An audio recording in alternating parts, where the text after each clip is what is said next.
So this person is a member of the Mormon church, and this is a comment underneath another video, and they're explaining that when they come on to TikTok and they see ex-Mormons saying that members are delusional, indoctrinated, brainwashed, it's really upsetting, especially the claims that ex-Mormons claim to know more than current members. And listen, I agree. I think delusional is like quite an unkind thing to say, though I have had people in my comments try to defend the prophets raping teenagers.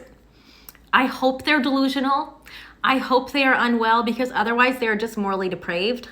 But the other claims, assuming that you're indoctrinated, brainwashed, first of all, that's partly projection, because a lot of us, before we learned the truth about the church, we totally believed like you did, and we were completely brainwashed and indoctrinated and not aware of it, right? And then they claim that ex-Mormons say they know more than actual members of the church. First of all, sometimes it gets really frustrating when you're arguing with members of the church, because you're like, wow, you do not even know the basics of your religion. I sincerely have people come on here and try to tell me that bishops' interviews with youth are not a real thing, that I'm lying and making it up, when clearly, like, anyone who's been to the church longer than 6 months is very well aware of how those interviews work. Assuming that you're indoctrinated or brainwashed is actually a really, really kind thing of ex-Mormons to assume, because the alternative is that you're in the church and you're just a big homophobe. You're just a big old racist. Because if you know about the genocide of the Native Americans at the hands of the church, and you're like, not a deal breaker, if you're aware and about how Jane Manning was sealed to Joseph Smith against her will as an eternal slave, when she was begging and pleading and crying to be sealed to her children instead, and she didn't even get to go in the temple because black women were not allowed in the temple.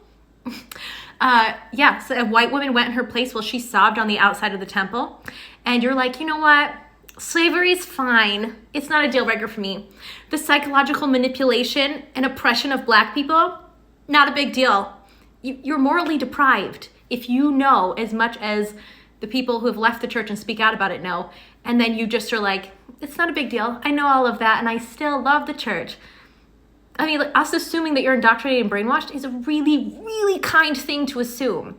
The alternative is so much worse. You knew how Joseph Smith coerced and manipulated 14-year-olds, pairs of sisters, mother-daughter pairs into marrying him behind Emma's back without her permission. And you're like, that's fine. Adultery's fine as long as God permits it. Child brides, those are cool as long as it's what God wants. You're morally deprived. And people have left the church, they find all of these things out, they're horrified, that's why they leave.